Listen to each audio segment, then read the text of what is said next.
우리가 지난 시간 전도서 1장 1절로 11절까지 내용을 살펴보면서 전도서 전체를 이끌어가는 키워드가 있다 그랬죠. 그것은 바로 전도자다.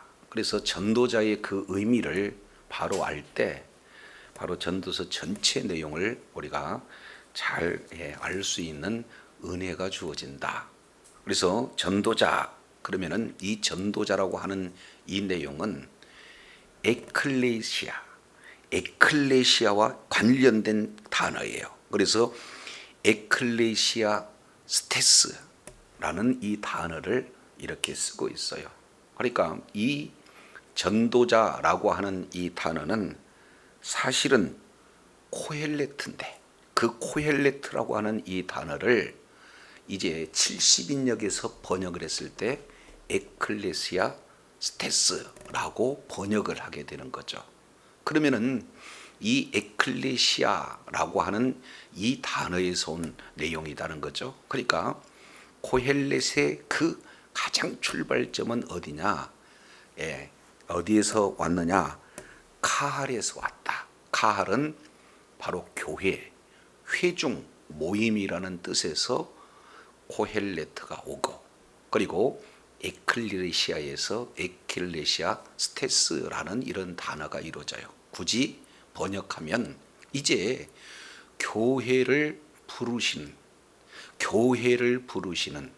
또 하나는 회중 앞에서 이렇게 지혜를 말하는 자, 이것을 전도자다 이렇게 말씀을 하고 있습니다.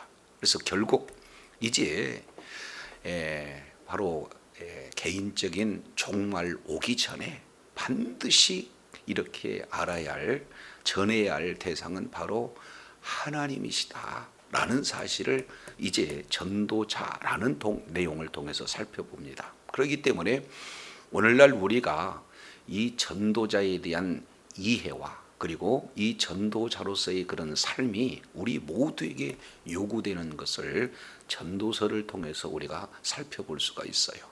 자, 그런 전도자가 이제 그 헛되다라는 이 내용을 마치 바람을 잡는 것과 같은 덧없음, 공허함 이런 어떤 내용을 이렇게 말씀을 하고 있는데, 우리가 지난 시간 왜 헛된가 하는 그 내용은 가장 본질적인 것은 헛된 곳이 어딘가 이 부분들을 살펴볼 때 해 아래에 있는 모든 것이 다 헛되다는 거죠. 그러면 반면 헛되지 않는 것은 해 위에 있는 것을 추구할 때 우리가 헛되지 않는다, 이것을 말씀을 하고 있어요. 그래서 하나님께서 우리를 영원을 사모하는 마음을 줬어요. 그러니까 끝까지 이제 우리의 모든 이런 생명과 구원을 주신 바로 하나님을 추구할 때 헛됨이 극복될 수 있는 그런 지혜다. 그러면 왜 해 아래에서 헛되다라고 이렇게 정할 수밖에 없을까 하는 내용 네 가지 측면에서 살펴봤습니다. 그 중에 첫 번째 내용을 통해서 보니까 해 아래에서 수고하는 모든 것이 유익이 없다는 것, 그러기 때문에 무의미하기 때문에 헛될 수밖에 없다. 두 번째, 인생은 너무 짧다는 거예요. 그래서 이 인생의 짧은 덧없음 때문에 헛되다.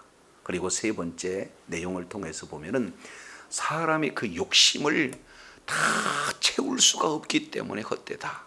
그리고 마지막 네 번째 내용을 통해서 보면은 이제 모든 것을 다 갖추고 모든 것을 이뤘다 할지라도 어떤 누구도 기억해 주지 않는다는 거예요.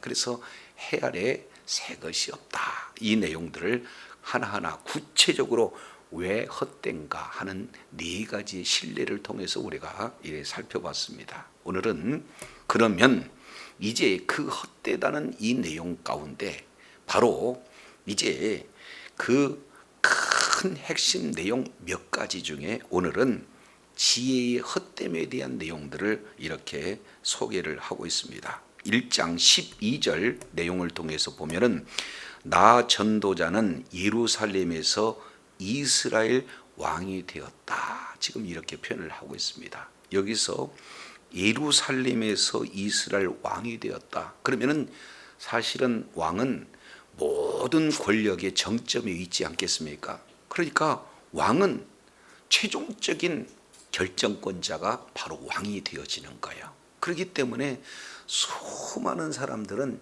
작은 일이든 큰 일이든 어떻게 해요? 다 물어올 때 이 전도자가 정확하게 이렇게 제시해 주면 안 되기 때문에 이 나 전도자는 예루살렘의 왕이 되었다. 그 왕 위치에서 수많은 백성들을 자 이렇게 정확하게 해답을 제시하기 위해서는 필요한 것이 무엇인가? 그게 바로 지혜라는 거예요. 그래서 이 전도자가 지혜를 얼마나 갈망했는가 하는 그 내용이 13절에 기록이 되고 있습니다. 13절 보면 마음을 다하여 지혜를 써서 하늘 아래 행하는 모든 일을 연구하며 살폈다. 지금 이렇게 표현하고 있습니다. 참 중요한 내용 중에 하나예요. 여기서 보니까 지혜를 썼다는 것. 그러면 이 지혜가 어디로부터 공급받았습니까? 솔로몬은요, 가장 먼저 왕 위에 올랐을 때 이제 하나님 앞에 예배를 드렸습니다. 일천번제를 드리고 하나님께서 은혜를 주셔서 전무후무한 지혜를 받았습니다. 그러니까 이것은 하늘로부터 하나님으로부터 받은 그런 지혜가 이미 누구에게 있었느냐? 솔로몬에게 있었어요. 그런데 이 솔로몬은 주신 지혜에 만족하지 않았어요. 주신 지혜를 가지고 마음을 다했다 하는 것은 아주 힘써 노력을 했다 하는 그런 내용들을 봅니다. 그래서 하늘 아래에서 행하는 모든 일을 뭐 했다? 연구했다. 이 연구했다라고 하는 이 단어는 가장 본질적인 근원의 문제를 그 근원의 문제까지도 파헤쳤다 하는 의미가 연구했다는 거예요. 그래서 끝까지 이 살폈다 하는 이 내용은 끝까지 그 문제를 해결하기 위해서 그 본질, 그 근원, 그 원리를 알기 위해서 하나님이 주신 지혜를 가지고 최선을 다했다. 지금 이 내용을 말씀하고 있습니다. 자, 한 사람이 최고의 정점에 오르는 것 쉬운 일이 아니에요. 그렇지 않습니까? 그런데 최고의 정점에 오른 그 자가 많은 책임감이 따라요. 그런 이러한 상황 속에서 뭔가 더 이렇게 해 아래 있는 모든 일을 알고자 근원까지 파헤친 그 노력, 아주 중요한 내용이죠. 오늘도 우리가 마찬가지 하나님께서 부어주신 은혜가 있어요. 그런데 그 은혜를 통해서 더 뭐예요? 연구하고 더 발전하는 것, 이것은 바른 자세다 이렇게 볼 수가 있습니다. 그런데 솔로몬은 그 일에 최선을 다한 거죠. 조금 더 심각하게 얘기한다면 목숨을 걸었다. 그만큼 최선을 다하는 그런 어떤 내용이. 그런데 결과는 참혹합니다. 모든 일을 연구하며 살폈으나 이는 무엇이다 그랬어요? 괴로운 것이다. 지금 이렇게 표현하고 있습니다. 이 원문 내용은 라으라는 단어를 쓰는데, 이 내용은 토부라는 말의 반대편이에요. 하나님께서 보시기에 좋았다, 완전하다, 선하다. 그 반대편이 뭐예요? 괴롭다라는 그런 뜻이에요. 그러니까 그렇게까지 연구를 했음에도 불구하고 그 결과는 참혹한 결과예요. 그냥 그저 괴로운 상태로 지금 남아 있는 겁니다. 왜냐하면 하나님께서 인생들에게 주사 수고하게 한 뭐하게 한 거예요? 수고하게 한 거예요. 여기서 인생이라고 하는 내용을 원문을 찾아보게 되어지면은요, 바로 그 아담 이후에 죄 지은 인생들을 포함하고 있습니다. 그러면은 왜 수고가 왔냐 그 말이죠. 이 내용은 우리가 잘 알겠지만 창세기 1장 28절 내용을 통해서 보면 하나님께서 하나님의 형상과 하나님의 모양대로 지음받는 인생을 뭘 주셨어요? 가장 먼저 복을 주셨어요. 근데 그 복을 이렇게 표현해요. 생육하고 번성하라. 땅을 정복하고, 땅에 충만하고 땅을 정복하고 땅을 다스려라. 그러니까 진정한 축복은요, 하나님께서 이미 이 온 우주 만물을 하나님께서 통치하시는 주권자이지만 그것을 하나님의 형상으로 지음받는 아담에게 그 권위를 부여해 주셨어요. 그것이 아담에게 큰 뭐예요? 축복이다 그 말이죠. 그런데 그 축복을 이제는 어떻게 됐습니까? 죄를 지음으로 말미암아 다 이제 뺏기게 된 거죠.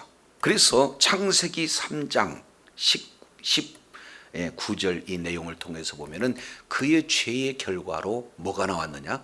이 땅에 수고가 나왔어요. 땀을 흘리지 않고는 먹을 수가 없습니다. 그리고 이러한 수고를 지금 이 예레미야 선지자는 이것이 사람들이 수고하는 것이 하나님의 본심이 아니다는 것. 그러니까 그 내용은 하나님께서 준다라고 했는데 이것은 맞으나 이것은 인간의 죄로 말미암아 온 그런 어떤 결과라는 거예요. 그러니 이 세상의 모든 하나님의 말씀에 불순종함으로 죄악이 들어오고 죄악 가운데 있는 그 인생들은 모두가 다 뭐 어떻게 해요? 수고하다가 결국에는 이제 사라지는 그런 어떤 존재라는 사실을 하나님이 주신 지혜를 가지고 연구하고 끝까지 근원까지 파했는데 모르겠다는 거예요.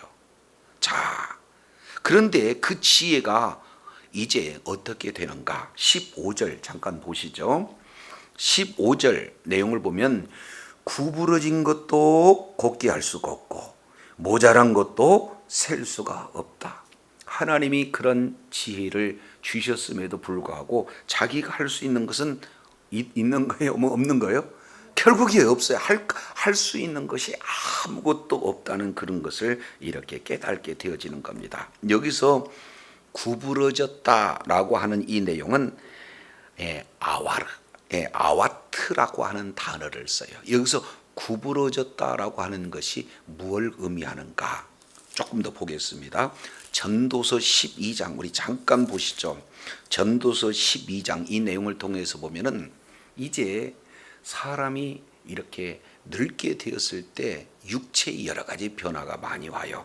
그런데 그 변화의 내용 가운데 3절 그런 날에 집을 지키는 자들이 떨 것이며, 여기서 집을 지키는 자다라고 하는 것은 손발이 떨린다는 거죠. 그리고 힘이 있는 자들이 구부러질 것이며, 여기서 힘이 있는 자는 뭡니까?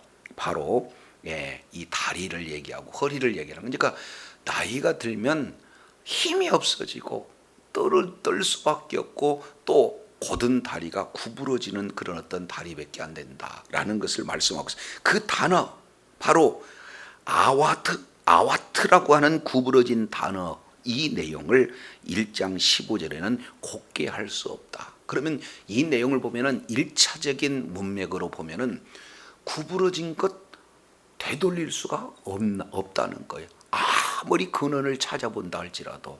그런데 이것을 그 의미상 본질적인 내용으로 보면은 사람이 때가 되면은 나이가 들고 늙게 되고, 늙으면 뭐예요? 왠지 죽음에 죽을 수밖에 없잖아요. 그런데 그 죽음을 되돌이킬 수가 없다. 그러니까 아무리 많은 지혜를 가진다 할지라도 그 일을 해낼 수가 없다라는 사실을 지금 지혜자, 이 지혜를 전도자, 교회를 불러서 그 회중을 불러서 회중들에게 그 지혜를 가르치는 그 자가 그렇게 이 세상의 모든 그런 일들의 근원을 따지고 봤더니 이제 자기가 할 수 있는 일이 아무것도 없다. 이것을 이렇게 깨닫게 되어지는 거예요. 그래서 여기에 모자란 것도 셀 수가 없다. 그런데 이 모자라다, 본문에 오면 결핍된 그런 어떤 내용이에요. 그러니까 이것도 결국 무엇과 연결이 되는 겁니까? 구부러짐과 연결이 되어지는 겁니다. 한마디로 본다면은 인생이 죄로 인해서 늙게 되고 또 뭐예요? 죽게 되는 것 아무것도 할 수가 없어요. 그 사이에 채울 수 있는 아무것도 자기가 할 수 있는 내용이 없다. 그래서 그런데 그러면 조금 내가 지혜가 없어서 못 깨달았다 이렇게 생각할 수도 있잖아요. 그렇지 않다는 거예요. 16절입니다. 내가 내 마음속으로 말하여 이르기를 보라, 내가 크게 되고 지혜를 더 많이 얻었으므로 나보다 먼저 예루살렘에 있는 모든 사람보다 낫다 하였나니 내 마음이 지혜와 지식을 많이 만나 보았음이라 이렇게 표현하고 있습니다. 그러면 결국 이제 자기보다 혹시 더 많은 지혜자, 그런 지식을 가진 자들이 이 세상에 있을까 해서 지혜자라고 하는 사람들을 다 만나봤어요. 그랬더니 결국에는 그렇게 세상에서 날고 긴다 하는 그런 지혜자를 만나봤는데 모두가 다 자기 지혜에 비해서 나은 자가 없다. 그러면은 누가 가장 지혜자라는 거예요? 자기 자신이 지혜자다. 그래서 나보다 먼저 예루살렘에 있던 자보다 나의 지혜는 월등하다. 이 내용을 지금 회상을 이렇게 마음으로 지금 이렇게 말하고 있는 그런 어떤 내용들을 살펴볼 수가 있습니다.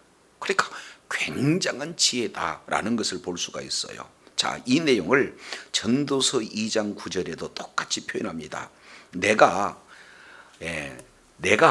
이같이 창성하여 나보다 먼저 예루살렘에 있던 모든 자보다 더 창성하니 내 지혜도 내게 여전하다. 그러니까 크게 된 자, 그리고 아주 지혜로운 자, 나보다 그런 자를 찾아보지 못했다. 지금 이렇게 표현을 하고 있습니다. 이 내용은 아주 자세히 열왕기에서 이 내용을 언급합니다. 우리 잠깐 한번 살펴보시죠. 열왕기상 3장 내용을 보면은 자 12절이에요. 내가 내 말대로 하여 내게 지혜롭고 총명한 마음을 주노니 너의 전에도 너와 같은 자가 없었거니와 너의 후에도 너와 같은 자가 일어남이 없으리라. 내가 또 너의 구하지 아니하는 부도 영광도 내게 주노니 내 평생의 열왕 중에 너와 같은 자가 없을 것이다. 하나님께서 지혜를 주시니까 그 지혜는요 전무후무한 지혜요, 이 세상의 어떤 지혜자들보다 이렇게 비교할 수 없는 탁월한 지혜다라는 것을 누구에게 지금 듣습니까? 하나님께서 지금 이런 지혜를 주시겠다라고 듣고 있는 그런 내용이에요. 자, 그러면은 이 지혜가 어떤 지혜가 되었는가? 자, 4장 우리 잠깐 보시죠. 이 내용은 우리가 지난번 살펴봤기 때문에 잠깐만 다루도록 하겠습니다. 4장 29절, 하나님이 솔로몬에게 지혜와 총명을 심히 많이 주시고 또 넓은 마음을 주시되 바닷가의 모래같이 하시니 솔로몬의 지혜가 동양 모든 사람의 지혜와 애굽의 모든 지혜보다 뭐하다? 그렇습니다. 뛰어나다는 거예요. 그러니까 비교할 수 없다는 거예요. 그래서 이제 얼마나 지혜로운가 32절 내용을 봤더니 잠언 3천을 말했습니다. 노래를 1,005마디를 진행을 했습니다. 그리고 그 지혜를 적용을 해서 초목을 논합니다. 레바논의 백화목부터 담에 나온 우술쪽까지 작고 크고 모든 것을 다 논합니다. 짐승을 논하고 새를 논하고 기어다니는 것을 논하고 물고기를 다 논한다. 그래서 얼마나 지혜가 출중하든지 34절, 모든 민족 중에서 솔로몬의 지혜의 소문을 들은 천하의 모든 지혜자들, 왕들, 이들이 그 지혜를 얻으려고 왔다는 거예요. 그만큼 하나님께서 솔로몬에게 지혜를 부어주신 거죠. 그런 지혜를 통해서 그 지혜만을 가지고 활용하는 게 아니라 그 지혜를 가지고 아주 마음을 다해서 이 새 아래에 있는 모든 일들을 끝까지 추적하면서 그 근원까지 파헤치는 그런 노력을 한 그 결과 그 지혜로도 내가 할 수 있는 것이 있다 없다? 없다. 괴로운 일만 이렇게 만났다. 그래서 여기에서 다시금 각오하는 내용이 있어요. 그게 뭐냐? 17절 내용을 보니까 내가 다시 지혜를 뭐하고자 했다? 알고자 했다. 그러니까 다른 사람에 비교할 수 없는 지혜가 이미 나한테 부어졌는데도 불구하고 현재 이런 지혜를 통해서 많은 것을 연구하고 그리고 끝까지 노력을 목숨 다해서 했으나 안 된 그거기 때문에 그러면 지금 더 지혜를 더 구하면 되지 않겠느냐 해서 다시 지혜를 알고자 했다는 거예요. 그 범위를 어디까지 두는 거냐 봤더니 미친 것, 미련한 것까지 알고자 마음을 썼다. 여기서 마음을 썼다는 것은요, 바로 최선의 노력을 다했다. 그런데 결론은 어떻게 되는 겁니까? 하반절 17절 하반절 내용을 보니까 이것도 바람을 잡으려는 것인 줄 깨닫다. 이거다라고 잡는 딴 순간 봤더니 뭐예요? 바람처럼 잡은 줄 알았는데 잡지 못했다. 지금 이렇게 표현을 하고 있어요. 그래서 이제 결론 이렇게 냅니다. 1장 18절 지혜가 많으면 번뇌도 많다. 그래서 지식을 더하는 자는 근심을 더한다. 이게 지혜의 덧없음을 이렇게 표현하고 있습니다. 그러니까 왜 이 전도자가 헛되다라고 얘기하느냐면 이제 그 하나의 체험, 나는 그렇게 하나님께 지혜를 많이 받았는데 그 지혜조차도 사실은 헛된 그런 일이다라는 것을 결론적으로 말하고 있어요. 자, 그러면은 여기서 오해할 수 있습니다. 그렇게 많은 지혜를 가지고 인생이 헛되다라고 한다면 우리가 잘못하면 이제 뭐예요? 하나의 비관론자, 염세주의 이렇게 빠질 수가 있잖아요. 그런데 이 말을 하고자 함이 아니에요. 그러면은 이 땅 아래에 주어지는 이런 내용에 포커스를 맞을 때는 헛되지만 어디를 향했을 때는 그렇습니다. 하나님을 향했을 때는, 영혼을 향했을 때는, 위를 향했을 때는 바로 그 허물을 극복할 수 있다는 것을 정확하게 제시하고 있다는 사실에 이걸 놓치면은 전도서를 읽게 되면은 굉장히 허무해져요. 자, 이 내용을 체득한 자가 있었어요. 그 자가 누구냐? 바로 사도 바울입니다. 자, 우리 빌립보서 우리 3장을 한번 보시겠습니다. 빌립보서 3장 이 내용을 통해서 보면은 이 구약의 지혜자가 있다면 신약의 또 한 지혜자 사도 바울을 들을 수가 있어요. 자, 사도 바울은 이렇게 표현합니다. 3장 5절 내가 8일 만에 할례를 받았고 이스라엘의 족속이요 베냐민 지파요 히브리인의 히브리인이요 율법으로는 바리새인이다. 이 내용은요, 어떤 누구보다도 나는 탁월한 그런 신앙을 소유했다. 할례를 받는다. 이것은 부모의 신앙이 아니면은 8일 만에 할례 줄 수가 없잖아요. 그러니까 이제 부모님도 말씀에 순종해서 나를 8일 만에 할례 받게 했고, 그리고 이스라엘의 족속이요 베냐민 지파다. 하나님의 가장 마음에 가는 그런 지파가 베냐민 지파는 아니겠어요? 자, 그런데다가 히브리인 중에 히브리이고 율법으로는 바리새인. 여기서 바리새인이라고 하는 것은 구별된 자. 하나님의 말씀이라면요, 목숨 걸고 지키려고 하는 그런 자가 바리새인 아니겠어요? 그런데 이렇게 신앙과 그리고 여러 가지 율법에 능한 그런 어떤 일뿐만 아니라 열심으로는 교회를 핍박하고 율법의 의로는 하나님 흠이 없는 자예요. 자, 그런데 결론입니다. 7절 그러나 무엇이든지 내게 유익한 것을 내가 그리스도를 위하여 다 뭘로 여겼어요? 해로 여길 뿐더러 또한 모든 것을 해로 여기면 내 주 그리스도 예수를 아는 지식이 가장 뭐하다? 고상합니다. 내가 그를 위하여 모든 것을 잃어버리고 배설물로 여기면 그리스도를 알고 그 안에서 발견되려 함이니 그랬습니다. 그러니까 결국 그렇게 사실은 많은 사람들이 추구하고자 하는 모든 것을 한 손에 다 쥐었던 솔로몬이나 그리고 사도 바울이나 지금 풍성한 은혜 가운데 거한 것은 동일해요. 그런데 사도 바울은 이 모든 것을 예수님을 만나기 이전까지는 그것을 목숨 걸고 그것이 생명인 것처럼, 그것이 최고의 지혜인 것처럼 그 길을 달렸으나 결국에는 예수님을 만난 이후에는 뭐라고 지금 얘기하고 있습니까? 다 쓸데없는 거라는 거예요. 헛된 거라는 거예요. 심지어는 배설물이다, 지금 이렇게 취급을 하고 있어요. 그래서 이제부터는 결단하는 것은 그리스도 외에 어떤 것도 내가 알지 않기를 힘썼다, 지금 이렇게 표현을 하고 있습니다. 그 내용을 조금 더 자세히 설명하고 있는 그 내용이 골로새서에 왜 그럴까? 이 내용을 골로새서 2장 내용을 봤더니 이렇게 표현을 해요.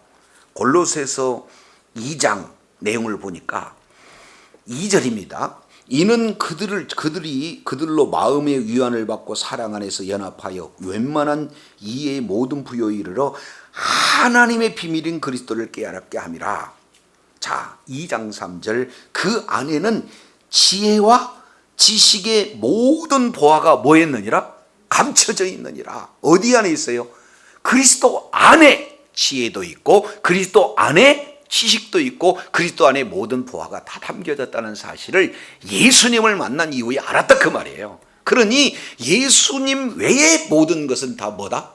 배설물로 여기겠다. 이것이 사도 바울의 바로 이 깨달음이다, 이런 믿음이다 라는 사실을 볼 수가 있습니다. 왜 그럴까요? 한 군데만 더 찾아보시죠. 고린도전서 1장 이 내용을 보면은 수많은 사람들이 추구하는 대상을 크게 두 가지로 나누고 있는데, 그 중에 고린도전서 1장 자 21절, 하나님의 지혜에 있어는 이 세상의 자기 지혜로 하나님을 알지 못한다. 해 아래 있는 모든 지혜를 가지고는 하나님을 알 수도 없어요. 그러니 뭐예요? 모든 것이 다 허무하다는 거죠. 헛되다는 거죠. 그래서 하나님께서 전도에 미련한 것으로 믿는 자들에게 구원하시기를 기뻐하셨다. 자, 유대인들은 표적 구합니다. 헬라인은 지혜를 찾습니다. 그러나 우리는, 예수 그리스도를 믿는 우리는 십자가에 못 박인 그리스도를 전한다, 이렇게 표현을 하고 있어요. 그러니까 더 모든 것을 가진 그런 자들에게 헛되다, 십자가만이 우리의 모든 것을 다 이렇게 충족해 줄 수 있다. 이제 죄에서도 구원해 주시고 모든 문제에서도 구원해 주실 것은 오로지 십자가뿐이다. 그런데 세상 사람들은 그 십자가를 얘기하면 미련하다는 거예요. 그런데 하나님께서는 그 전도의 그런 어떤 방법으로 모든 사람을 구원하게 하신다는 거죠. 자, 그래서 유대인에게는 십자가 꺼리는 것이고 이방인에게서는 미련하게 보여요. 그런데 24절 우리 다 같이 한번 읽어보겠습니다. 시작. 오직 부르심을 입은 자들에게는 유대인이나 헬라인이나 그리스도는 하나님의 능력이요 하나님의 뭐다? 지혜다, 이 말씀을 하고 있어요. 이것이 사도 바울이 모든 것을 배설물로 여길 수 있는 내용은 그리스도 안에 지혜도 있고 지식도 있고 모든 보화가 있어요. 예수님이 바로 누구냐? 하나님의 능력이고 하나님의 지혜가 된다. 자, 그래서 30절, 너희는 하나님께로부터 나서 그리스도 예수 안에 있고, 예수는 하나님께로 나와서 우리에게는 1번 지혜고 2번 의로움이고 3번 거룩함이고 4번 구속함이 되어진다. 그러니 예수님만을 자랑하겠다, 이런 어떤 내용을 말씀을 하고 있습니다. 이 세상 지식 끝까지 추구하고 목숨 걸고 이미 세상 사람들과 비교해서 나보다 지혜로운 자가 없다라고 단언했던 솔로몬은 그 지혜를 가지고 어떻게 돼요? 쉼없이 연구했어요. 끝까지 최선을 다해서 노력했어요. 근데 그 지혜로 할 수 있는 것이 아무것도 없다. 따라서 지혜를 추구하는 이 삶 자체야말로 허무하다, 바람 잡는 것과 똑같다, 지금 이렇게 말씀하면서 많은 지혜가 많으면 본대도 많고 지식을 더하는 자는 근심이 더한다. 지금 이렇게 고백하고 있습니다. 그런데 이제 하늘 위를 봤더니, 해 위를 봤더니 바로 누가 보여요? 하나님이 보이고, 그 하나님께서 육신의 몸을 입고 이 땅에 오셔서 우리를 위해서 가장 본질적인 죄 문제를 해결해 주심으로 말미암아 예수 그리스도를 믿는 믿음을 이제 소유하는 그런 자에게는 어떻게 됩니까? 예수 안에 있는 지혜, 예수 안에 있는 지식, 예수 안에 있는 모든 보화가 뭐예요? 다 예수님 안에 있다. 그렇기 때문에 진정한 바로 허물을 극복할 수 있는 길은 누구를 통해서만 가능합니까? 예수 그리스도를 통해서만 가능하다라는 사실을 지금 전도자는 계속해서 설명하고 있어요. 그래서 저도 여러분도 이제 마지막 시대에 저와 여러분에게 주신 사명은 오늘 뭐예요? 전도자의 사명이다.